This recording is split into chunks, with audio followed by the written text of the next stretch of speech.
کھانے میں کیا پسند ہے آپ کو؟ جو چیز اچھی اور ذائقے دار بنی ہو۔ اچھا یہ بتائیں، میوزک پسند ہے آپ کو؟ سب کو پسند ہوتا ہے۔ کیسا میوزک پسند ہے؟ جو سننے میں اچھا لگے۔ ریڈنگ کرتی ہیں؟ ہر پڑھا لکھا بندہ کرتا ہے۔ اچھا بتائیں کس طرح کی کتابیں پڑھتی ہیں؟ ویٹ شاید میں جواب جانتا ہوں۔ آپ وہ کتابیں پڑھتی ہیں جو پڑھنے میں اچھی لگے، موویز وہ دیکھتی ہیں جو دیکھنے میں اچھی لگے، اور فیشن وہ کرتی ہیں جو کرنے میں اچھا لگے۔ کیا میں صحیح کہہ رہا ہوں؟ طیب طاہر نے سوال کر کے خود ہی جواب دیا اور تائید چاہی، لیکن بلو مون نے جواب نہیں دیا اور آف لائن ہو گئی۔ طیب مسکرا کر بالوں میں ہاتھ پھیرنے لگا۔ یہ کوئی نئی بات نہیں تھی۔ بلو مون دنیا کے ہر موضوع پر بات کرتی تھی، ہر موضوع پر بحث کرتی تھی، مگر جہاں اس کی ذات پر بات آتی وہیں سے اس کی گفتگو گول مول ہو جاتی۔ وہ نہ طیب سے اس کی ذاتی زندگی کے بارے میں پوچھتی نہ ہی کچھ بتاتی۔ یہ دستور اس کا پہلے دن سے تھا، جسے اس نے اس 7 ماہ میں کبھی تبدیل نہیں کیا تھا۔ ماہم نور لائبریری سے باہر آئی تو اندھیرا چاروں طرف پھیل چکا تھا۔ وہ پریشان ہوئی۔ اندر تو وقت گزرنے کا احساس ہی نہیں ہوا تھا۔ جب وہ یہاں آئی تھی تب 2-3 ہاسٹل کی لڑکیاں کو دیکھا تھا، لیکن اس وقت ادھر ادھر چند لڑکے ہی نظر آ رہے تھے۔ اس نے رکشے کی تلاش میں ادھر ادھر نظر دوڑائی، لیکن ناکامی رہی۔ اس کی نظر یوں ہی سامنے کھڑے لڑکوں کی طرف اٹھی۔ ان میں سے ایک جناب اس کا سر سے پاؤں تک جائزہ لینے میں مصروف تھے۔ اسے کوفت ہوئی۔ دل ہی دل میں اسے تاڑو کا خطاب دے کر وہ آگے کی طرف بڑھی اور وہاں موجود پولیس والے سے رکشے کے بارے میں پوچھنے لگی۔ او جی، اس وقت رکشہ کہاں ملے گا؟ جلدی چلے جانا تھا، اس نے لاپرواہی سے جواب دیا۔ اس کا دل چاہا اس کے کندھے سے لٹکتی بندوق اتار کر اس کا سر کچل دے، لیکن ظاہر ہے وہ ایسا نہیں کر سکتی تھی۔ اس نے پیدل ہی ہاسٹل جانے کا ارادہ کیا اور چل دی۔ اسے ریدا پر بہت غصہ آ رہا تھا، جس نے اپنے ساتھ لائبریری چلنے کو کہا تھا، لیکن محترمہ کو نیند زیادہ پیاری تھی۔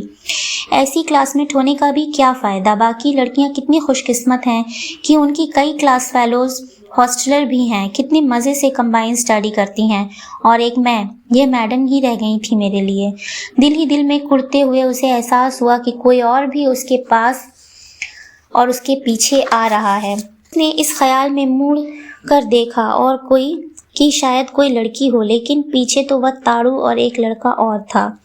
اس کی تو جیسے جان ہی نکل گئی۔ قدموں کی رفتار بڑھا دی۔ ان میں سے ایک نے گنگنانا شروع کر دیا۔ اسے پسینہ آنے لگا۔ دل ہی دل میں اس نے دعائیں پڑھنی شروع کر دی۔ بول بدل گیا، آواز قریب سے قریب تر ہوتی گئی۔ اس کو لگا وہ اس کے اتنے قریب ہے کہ اگر وہ ایک لمحے کے لیے بھی رکی تو ان سے ٹکرا جائے گی۔ پسینہ صاف کرتے ہوئے اس نے رب سے دعا مانگی۔ اسی لمحے اسے لگا جیسے پیچھے سے کوئی گاڑی آ رہی ہے۔ ایک بلیک کار اس کے قریب آ کر رکی۔ پہلے تو اسے کچھ حوصلہ ہوا، پھر یہ سوچ کر ڈر گئی کہ کہیں وہ بھی انہی کا ساتھی نہ ہو۔ یہ خیال آتے ہی وہ اور بھی تیزی کے ساتھ آگے بڑھنے لگی۔ گاڑی بھی اس کے ساتھ آہستہ سے آگے بڑھی۔ ماہم اپنا نام سن کر وہ ایک پل کو تھم سی گئی۔ پھر اسے احساس ہوا کہ اس کے کان اس آواز کو پہچانتے ہیں۔ اس نے جلدی سے مڑ کر گاڑی کے اندر نظر ڈالی۔ عثمان! اس کی جان میں جان آئی۔ اس سے پہلے کہ وہ اسے بیٹھنے کو کہتا، اس نے خود ہی گاڑی کا دروازہ کھولا اور اس کے ساتھ والی سیٹ پر آ کر بیٹھ گئی۔ عثمان نے ایک نظر اس لڑکی پر ڈالی جو سڑک سے اتر کر نیچے گم ہو رہے تھے، اور پھر اس کی طرف دیکھا۔ وہ بہت گھبرائی ہوئی لگ رہی تھی۔ پوچھ سکتا ہوں اس وقت اکیلی کس مہم پہ نکلی ہوئی تھی تم؟ اس نے گاڑی آگے بڑھاتے ہوئے پوچھا۔ ڈیجیٹل لاجک کی اسائنمنٹ بنانا تھا تو لائبریری گئی تھی۔ شاباش! عثمان تمہارے جذبہ تعلیم سے خاصا متاثر ہوا۔ ویسے بتائے دیتا ہوں کہ ایک عدد لائبریری ہمارے ڈپارٹمنٹ میں بھی ہے۔ اس کا انداز سراسر مذاق اڑانے والا تھا۔ وہ روحانسی ہو گئی اور صفائی دینے لگی۔ وہاں سے اس سبجیکٹ کی 4 کتابیں ایشو ہو چکی تھی۔ ریدا جی کہاں ہیں؟ وہ بیزی تھی۔ چلیں، آج کی آپ کی بہادری کو تو میں سلام پیش کرتا ہوں، مگر پلیز آئندہ خیال رکھنا، اگر ریدا بی بی نہ ہوں تو ایسی کارکردگی دکھانے کی ضرورت نہیں ہے۔ اب میں کوئی ہیرو تو ہوں نہیں کہ جب تم نے پکارا میں حاضر ہو گیا۔ وہ اپنے انداز میں شروع ہو چکا تھا۔ جی، اس نے خاک پلے نہ پڑا۔ جی مطلب یہ کہ آئندہ علم کی تلاش میں اس وقت اکیلی نہ نکلنا۔ اس نے گاڑی ہاسٹل کے گیٹ کے آگے روکتے ہوئے کہا۔ وہ سوچنے لگی کہ اس کا شکریہ کن الفاظ میں ادا کرے۔ نہیں، شکریہ کی کوئی ضرورت نہیں، یہ تو کلاس فیلو ہونے کے ناطے میرا فرض تھا۔ جیسے ہی اس نے الفاظ ترتیب دے کر لب کھولے، وہ اس سے پہلے ہی بول پڑا، تبھی مسکراہٹ ماہم کے لبوں کو چھو گئی۔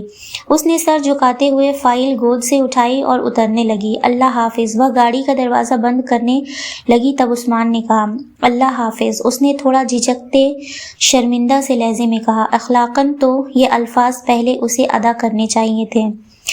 بلو مون اور اس کے بیچ آج پورا گھنٹہ بات ہوئی تھی۔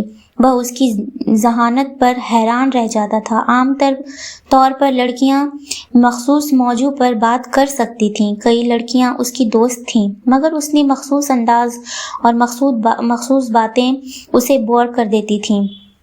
ایک بلو مون تھی جس کی باتوں کا دائرہ بے حد بلند تھا۔ بلو مون بھلے اسے اپنے بارے میں کچھ نہ بتاتی ہو اور نہ ہی اسے کبھی طیب سے اس کی ذاتی زندگی کے بارے میں کوئی سوال کیا تھا، مگر طیب ایک کھلی کتاب تھا۔ بلو مون پوچھے یا نہ پوچھے مگر جانتی تھی کہ طیب سال بھر پہلے تعلیم پوری کرنے کے بعد اب بینک میں بہت اچھی پوسٹ پر ہے۔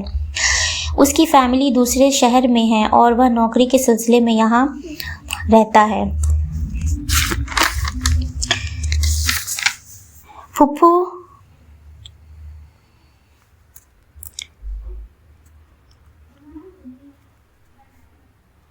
امی ابو کے علاوہ اس کے گھر میں ایک چھوٹی بہن ہے جو BA کر رہی ہے۔ بڑی دونوں بہنوں کی شادی ہو چکی ہے۔ اس کے علاوہ طیب کے 4 چچا، 2 پھپھو، 2 ماموں اور 3 خالائیں ہیں۔ ان کے بچوں کا تفصیلی تعارف بھی کبھی کبھی پیش کیا جاتا ہے۔ طیب طاہر گھر میں زیادہ تر وقت کمپیوٹر کے آگے گزارتا تھا اور اگر کرکٹ کا موسم ہو تو وہ TV کے آگے بھی بیٹھ جاتا۔ اس کے لباس بھی شلوار قمیض تھے۔ کھانے میں پلاؤ کے ساتھ کباب کی ہر قسم پسند ہے، پیزا بھی پسند ہے۔ طیب ہر بات میں بھی اپنی فیملی، اپنے شہر کا ذکر لے آتا، جبکہ بلو مون نہایت ذاتی بات کو بھی عام رخ دے دیتی۔ وہ بلو مون کے بارے میں ہی سوچ رہا تھا جب سجیل اور بسمہ چلے آئے۔ بسمہ کے ہاتھ میں ڈونگا دیکھ کر اس کی بانچھیں کھل گئی۔ بسمہ نے اسے گھورتے ہوئے ڈونگا اس کے ہاتھ میں تھمایا۔ پھپھو کو لگتا ہے کہ ہم ان کے لاڈلے کا خیال نہیں رکھتے۔ یہاں لاڈلے کو توفیق نہیں ہوتی کہ گھر کا چکر لگائے۔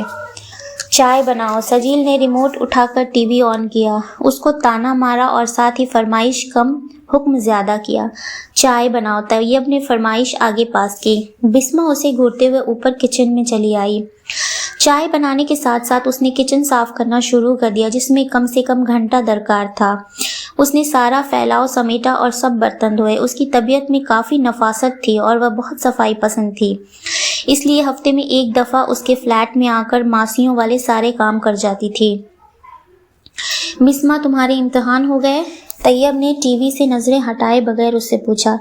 جی ہو گئے۔ پہلے توفیق نہیں ہوئی پوچھنے کی؟ پتا تھا نا انگلش پڑھانی پڑے گی۔ ارے یاد آیا، مجھے تو تمہیں پڑھانا تھا۔ اس نے اپنے سر پر ہاتھ مارا۔ بسمہ دانت پیس کر رہ گئی۔ کمپیوٹر سے فرصت ملے تو کچھ اور یاد رہے نا۔ کہاں بھائی، میرے کمپیوٹر کو الزام نہ دو، نوکری نے پھنسایا ہوا ہے۔ کیسے ہوئے پیپر؟ اللہ کا شکر ہے بہت اچھے۔ دوستوں، اگر آپ کو میری سٹوری اچھی لگتی ہے تو پلیز میرے چینل کو سبسکرائب کیجیے، میری سٹوریز کو لائک کیجیے، شیئر کیجیے اور کامنٹ کر کے ضرور بتائیے کہ آپ کو میری سٹوریز کیسی لگتی ہے۔ Thank you for watching.